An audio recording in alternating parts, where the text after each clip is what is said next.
had all these dreams of, well, like right before I went to sleep, I had this idea.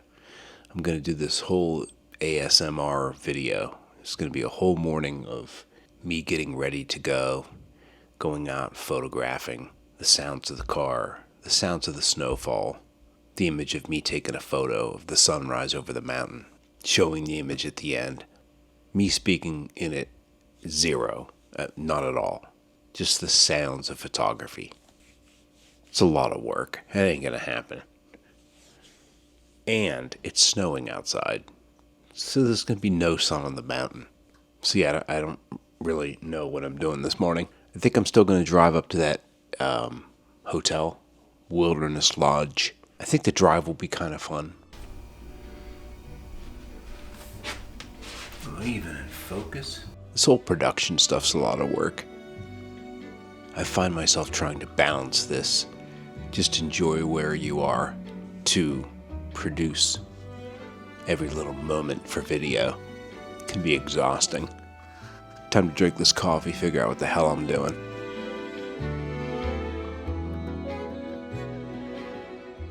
You know, one thing I haven't done too much here is I haven't really shot a lot of B-roll or images or clips from the Sony. I might take a little bit of time this morning, maybe doing that, maybe catching some B-roll up on the mountain. I don't know. I have this vision of cars driving by, snow falling. Just B-roll, you know? Might be a nice way to wake up. I gotta fold some laundry though. It's coming down pretty heavy. I mean, when I say heavy, I mean this is for, you know, somebody that wasn't expecting any snow.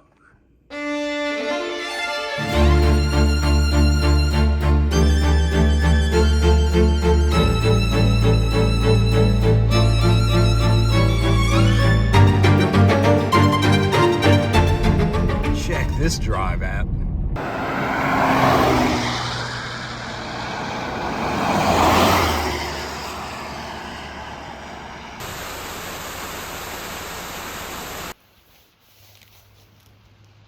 Shooting some B-roll of snow falling. It's gorgeous out here. It's snowing.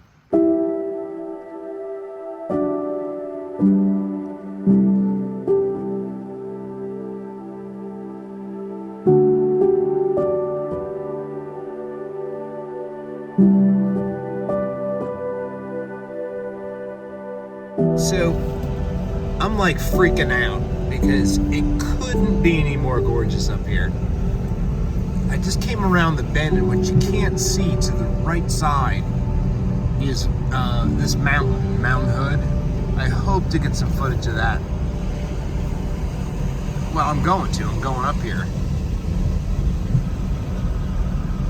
I should have come up about an hour earlier, although the sun is still at a nice angle. I think I'm gonna get a good shot when I come around the corner here.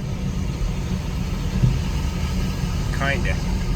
There's another small mountain. Can you even believe this? I'm so blessed to be here. Look at this. Look at that.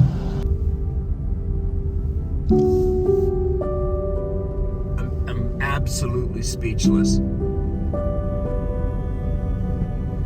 Absolutely speechless. This is exactly what I was looking for.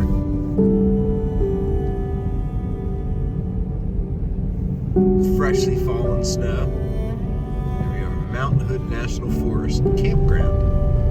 Imagine camping up here now in the snow.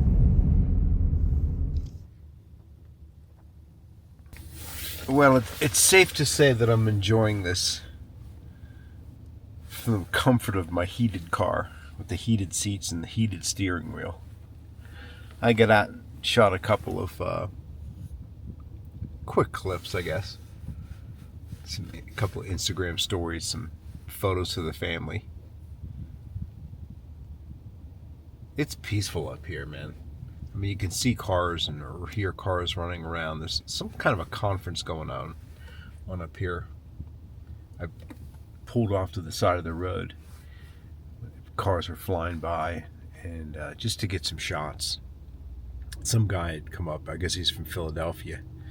He's like, are you here for the, I don't know what it was. I'm like, nope, I am just exploring. But it is cold out there. It's pretty windy. And, man, I can't even imagine what it's like here in like, oh, I don't know, January, February. It's so peaceful though. So pretty. And I'm blessed to have seen this. And, I didn't catch sunrise, obviously. Probably would have seen sunrise in retrospect. You know, we're kind of above the cloud line. Down at the hotel, I couldn't see anything. And so maybe I would have seen sunrise had I got my ass up here. Who knows? But it was pretty. A lot to be thankful for.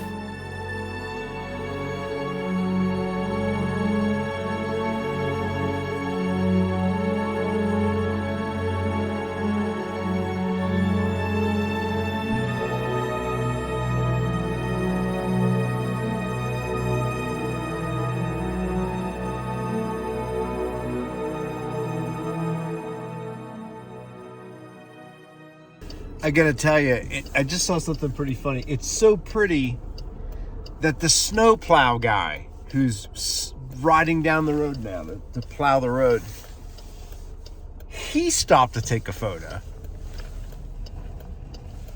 Guy sees this shit every day. I've given myself like a day. A day. I was gonna come up here for 2 days, decided to come to Mount Hood, and I'm grateful I did. That was a beautiful morning experience driving up there, freshly fallen snow. It's like over 100 degrees in Florida now, so I am so grateful to be here. I'm grateful for my eyesight. I had retinal detachment surgery a few years ago, and man, to be able to see is what a gift, you know? Anyway, I'm so grateful for that. Anyway, I'm gonna pack up and spend my day I can't believe I'm going to be there for a day. There's so much to see there around the Columbia River Gorge. I will be making it back here for sure, though. I'm loving Oregon. Oregon. All right, time to get out of here. I'll see you on the road.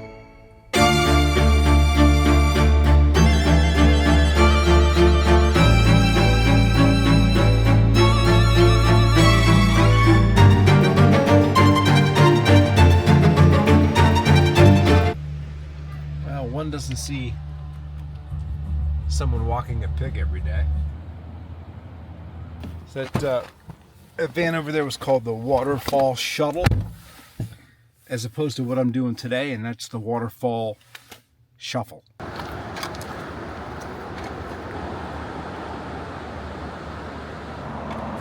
One thing that kind of gives it away that you're not in the middle of the wilderness is the interstate traffic a few hundred feet away. I'm out exploring the waterfall area. There's a bunch of them around here. However, I forgot it's a Sunday. So they're pretty packed actually. I found one I hiked down. Gotta have a bit of a hike back. I think I got some good shots. A couple of cool exposures. Compositions, I think. Hopefully, if I did, here they are.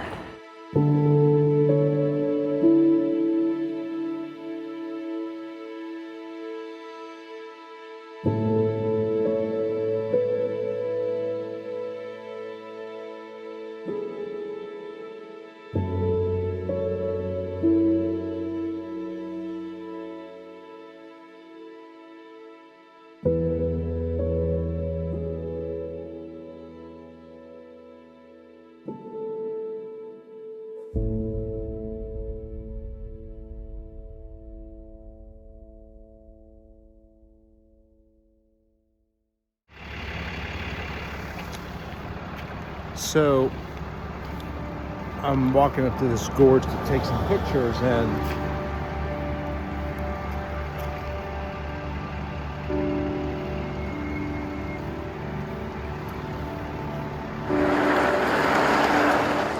A tragic scene playing out by the popular trail near Multnomah Falls Sunday evening. Search and rescue crews hiked their way up to recover a body. So about 4:20 this afternoon, a caller called and reported that they saw someone fall off of a cliff. Multnomah County deputies say a young woman was hiking with a small group of friends. The hike began at the Oneonta Trail, but at some point, deputies say the victim fell 50 feet. We received a second call from someone who said there was people with the hiker that fell, and they were performing CPR. The woman unfortunately died, and after interviewing the group of friends, detectives say it appears accidental. They went on the trail together, and at some point, the young woman who fell separated herself from the group.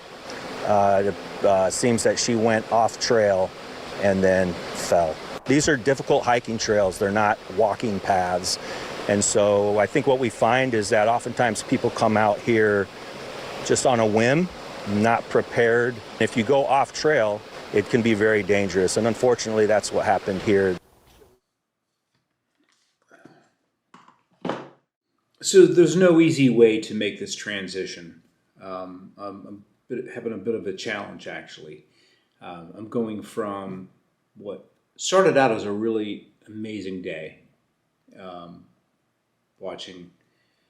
we're exploring Mount Hood, and a nice scenic drive through wine country and through the fruit farms and whatnot on the way to Columbia River Gorge. Then I started photographing some waterfalls. And then the next place that I ended up going to was a fish hatchery, and I got a bit silly. And I'm realizing there's something that happened in the middle that I'm really having a hard time making this transition of mood. And I was wondering, as I was watching myself, because I know what happened. I'll talk about that in a second. I know what happened, and I'm looking at myself at this fish hatchery going, you're being a bit silly here based on what you just saw. And I think I was masking some of my emotion. It had happened a couple hours earlier, and I was just trying to kind of change the mood internally. What happened anyway. I don't know if this is going to be a better bridge between the two parts of the day, but let me just tell you real quick what happened. I had some footage where I was talking into the camera, and it was really more about me and how I was trying to process what I just seen as opposed to what happened. And just real cut and dry, I saw a couple of folks actually pass me on a trail earlier, and I saw them at this pullout where another waterfall was, and they were there there was a couple of ambulances and some emergency rescue people. And I glanced up onto the lower part of the cliff, a few feet above where we were, and it was a white sheet that was obviously covering a body. And one doesn't come, at least I don't come face to face or even remotely close to death on a daily basis, or even ever, hardly ever. It's just like one of those things that I don't really come in contact with that often. Again, I'm making this about myself. Let me turn the air conditioning off. Hold on a second. Apparently what I found out later is a hiker got separated from her group and somehow fell off the cliff. And the people I was talking to had seen it happen, not 15 minutes or so before I had arrived. And they were part of a team that was trying to administer CPR, and the girl didn't make it. I didn't know it was a girl at first until I read some of the news reports that came out when they identified who it was a couple days later. And it just really shook me up, and I didn't know how to process that. And I'm grateful that I was able to call a friend, my ex-wife actually, and have her, she just knows the right thing to say. She helped me get through that moment. It was one of the most difficult things for me actually was, I'm just painting the picture. I'm not trying to make this about myself, but I'm sitting in the car looking forward, and these kids come running by the car up to what I could see in the rearview mirror. And obviously they were hiking with this person. This ended up being a girl, young girl, 22 years old. And somehow got separated. But I saw the toughest part was to see their reaction once they found out the news from the policeman that was up there. One guy just collapsed. He just hit the ground. And the other guy had his hands up in his head and looking in the air. Just like, they just found out the news, right there. And again, I don't see this kind of stuff that often. So it was really, really weird. It was like an abrupt change of mood in the day. Like, this is an amazing place. All these people are out, these families watching, traveling around, touring, hiking, looking at the waterfalls, to a tragic moment. And all I can do at this point is just say, if you're out there this summer hiking, just be very careful, man. Respect the animals, respect the rules, the paths that are put out there for us. You're in bear country, obviously learn what you're supposed to do, or try to figure out what you're supposed to do around bears. If you see them in the woods, carry bear spray.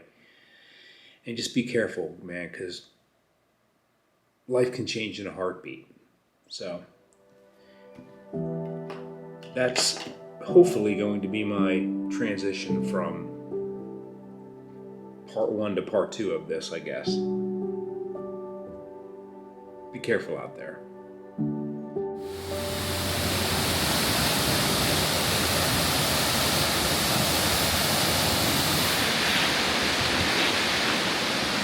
Well, on a lighter note, I saw somebody earlier today when this parking lot was full walking a pig across the street, complete with a harness and a leash. A pig. It's the first time I've ever seen the word Sturgeon Viewing Center. I mean, it's raining, but check out all the sturgeons. It's the most sturgeons I've ever seen. It's probably the only sturgeons I've ever seen. The real question is have you ever seen a sturgeon eat before? Apparently I can buy some. Whoa! Got a little bit of fish food happening here. These sturgeons are chowing. It's obviously raining. I'm at a fish hatchery. I don't know anything about a fish hatchery, but I did get the pamphlet. So, I guess, voiceover Mike, take it away. Well, again, this is an extremely abrupt change in mood, but I guess we're going with it. The Bonneville Hatchery is Oregon Department of Fish and Wildlife's largest hatchery facility and has a diverse fish production program. While the Bonneville Hatchery is Oregon Department of Fish and Wildlife's largest hatchery facility and has a diverse fish production program, it is used for adult collection, egg incubation, and rearing of Tulle Fall Chinook and adult collection of spawning coho salmon. I don't know what any of that means, but it is also used for rearing of summer steelhead, winter steelhead, and coho.